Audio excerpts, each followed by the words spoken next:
I love Super Bowls. And that's why we'll be continuing our series of no such thing as a bad Super Bowl. All Super Bowls are good, even if they're blowouts, even if it's dominated by defense, even if there's a lot of mistakes in the game. For one thing, as I've mentioned, the intensity of the game is unmatched. And for that reason alone, it is the best football game of the season.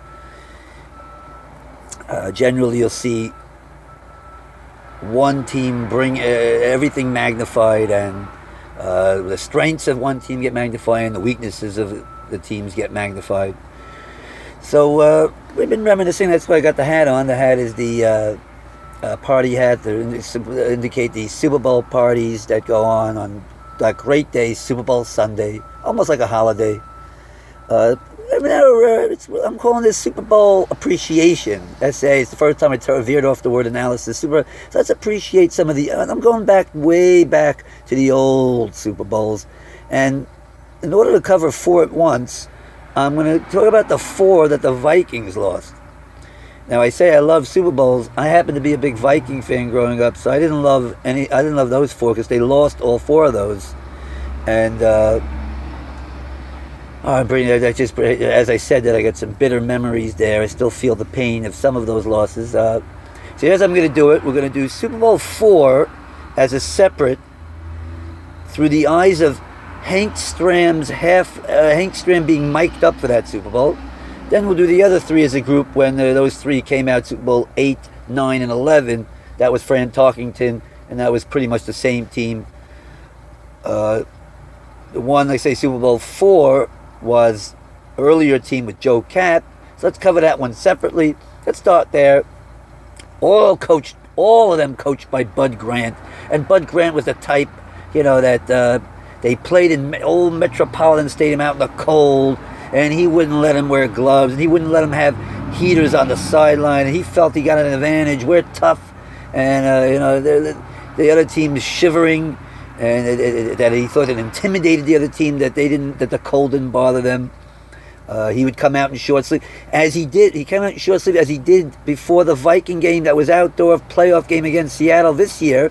We're in the 2015 season. We just finished the 2015 season, and they brought out old 80-something-year-old, 90-year-old, I don't know how old he is. Bud Grant came out in his short sleeves, much to the delight of Pete Carroll, who used to work for him back in the days as an assistant for the Vikings. So that was Bud Grant. And the Vikings personified that toughness. It was the Purple People Eaters. Their emphasis on the team was defense, and in that year, they had the Purple Eaters was Alan Page, Carl Eller, Jim Marshall, who has the record for consecutive games, still I believe 275 consecutive games at defensive end, which is pretty awesome. Anything on defense, he never got hurt. Gary Larson was the 4th and less known of the 4. They had, there was a tough defense, and Joe Kapp also was a tough quarterback. He was the type of guy, he'd throw his body and, he'd run and take hits and try to run over people. He was a big guy, and he personified the toughness even on the offensive side, even as a quarterback. And back then, there wasn't such a thing as a running quarterback. But Joe Kapp, he would take off, and he wouldn't mind trying to run over other people. Now, in that Super Bowl, he got run over, and he came out of there bloodied as he tried to run over the Chiefs. And Willie Lanier and the Kansas City defense, Buck Buchanan, they hit him a lot of times, and it wasn't even a game, really. 23-7, and that one of the big upsets in Super Bowl history. They actually were more than about 14-point favorite, and remember, that's when it was the AFL, NFL. That game solidified that the AFL could, play with the NFL. The Jets had just won the year before in the amazing upset over the Colts, and now Kansas City beats the Vikings, and they merged right after that for the next season. The AFL, NFL forming the AFL, NFL formed the NFL with the AFC, NFC conferences. But let's go. Hank Stram is a classic. Let's cover it through the eyes of Hank Stram. He's mic'd up.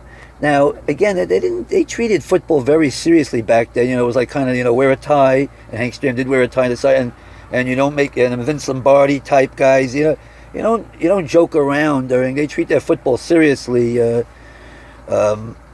much more serious than they do now. It was a little bit more, informal.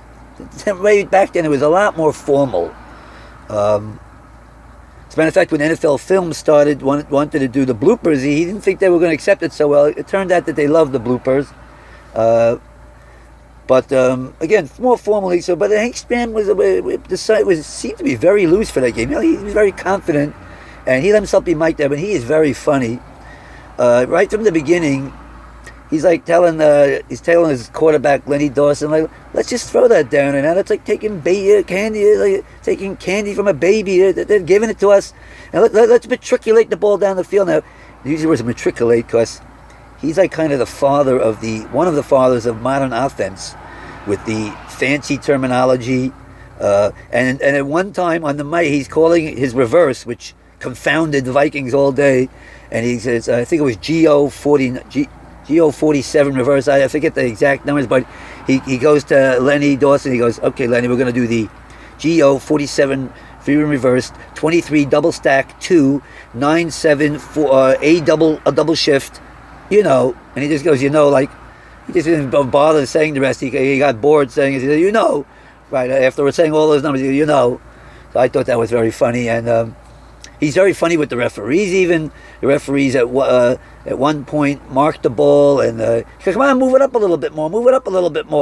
And then he complains against the referees how they all missed a fumble, and how could all six of you miss it? The referee says back, I thought you were going to talk to me about how the fact that you're on the field, and that you should get penalized for being on the field. And he goes, what?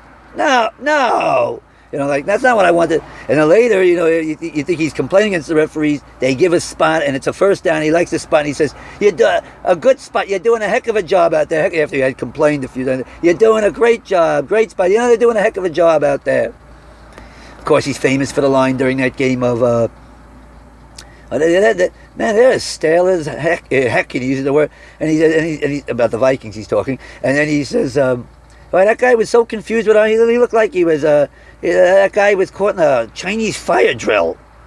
Anyway, that was his laugh is contagious. After he calls 65 toss power trap, 65 right near the goal line, and just to give you a little feel, they get 3, then 3, then 3. They get field goals.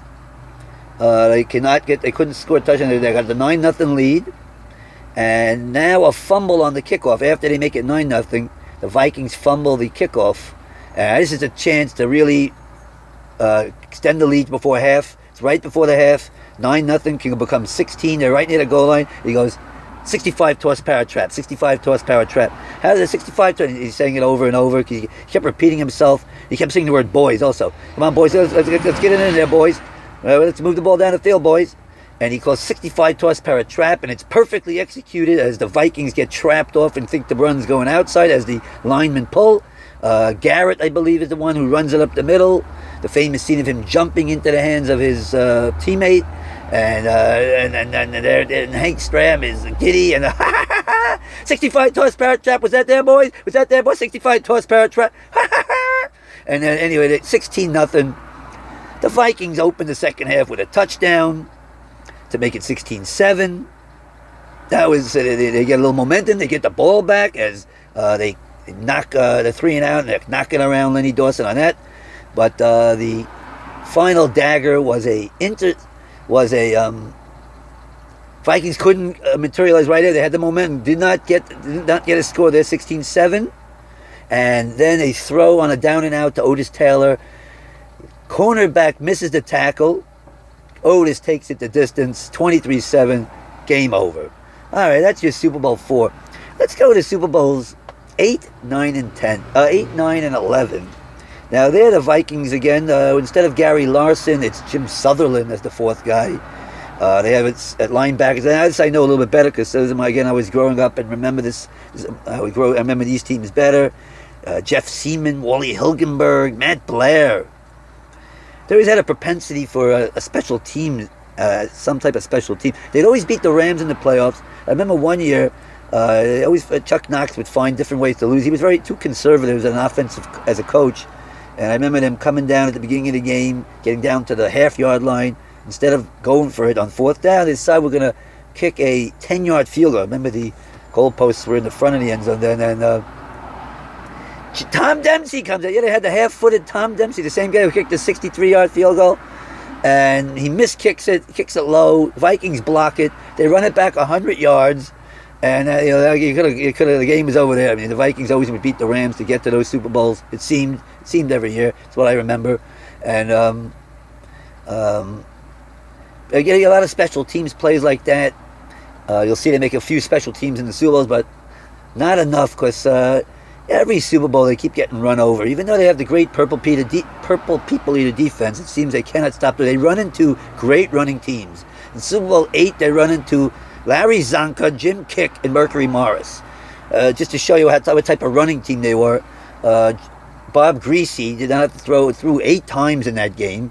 The year before, he threw 7 times, I believe, against the Redskins in their perfect season when they beat the Redskins 14-7. So we're talking tremendous running team, and they got 2 touchdowns on the first 2 drives without throwing much. Just ran it down the field twice, 14-0. It was, I think, the Vikings, again, in a certain sense, you could say they were demoralized right there. They weren't coming back. Just Miami running it down their throat in the first 2 drives, 14-0. And the no-name defense of that Miami team, which, by the way, many say that Miami team was better than were not undefeated. It was better than their undefeated team. They won their second straight Super Bowl, beating the Vikings easily, 24-7.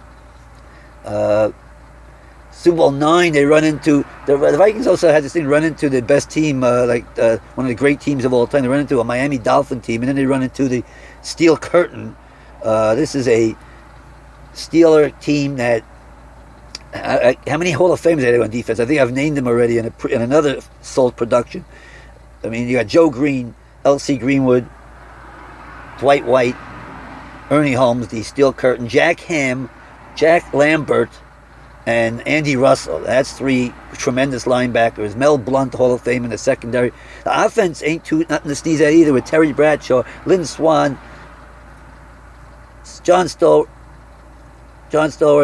Franco Harris, Rocky Blyer running, and Franco Harris ran over the Vikings 150 yards. It was only 2-0 at the half.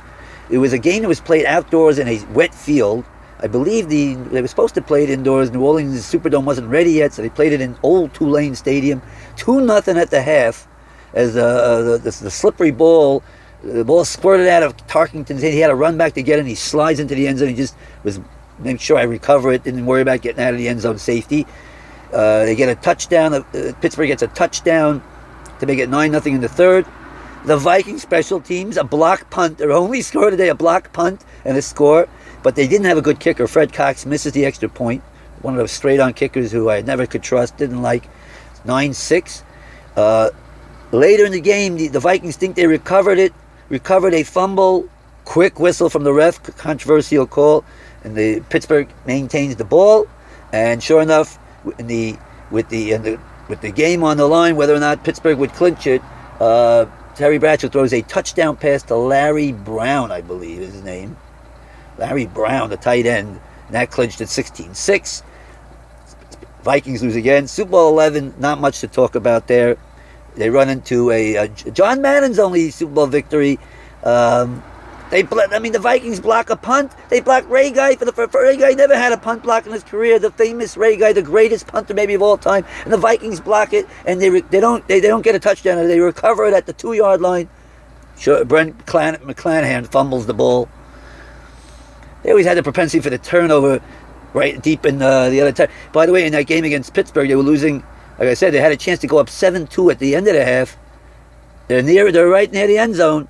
Right near the throw, Pittsburgh bashes the heck out of the receiver, pops up in the air, interception. So their only chance for offensive points in that game went to the wayside. Then slowly Oakland develops a lead and clinches the game on the Willie Brown, where the only chance the Vikings had. A touchdown would have put them within reach, maybe. Old man Willie, pick 6. They win it 32-14. Vikings lose 4 Super Bowls. We're hitting the 15-minute mark. I reminisced a little bit about my old Vikings. That's a Super Bowl appreciation.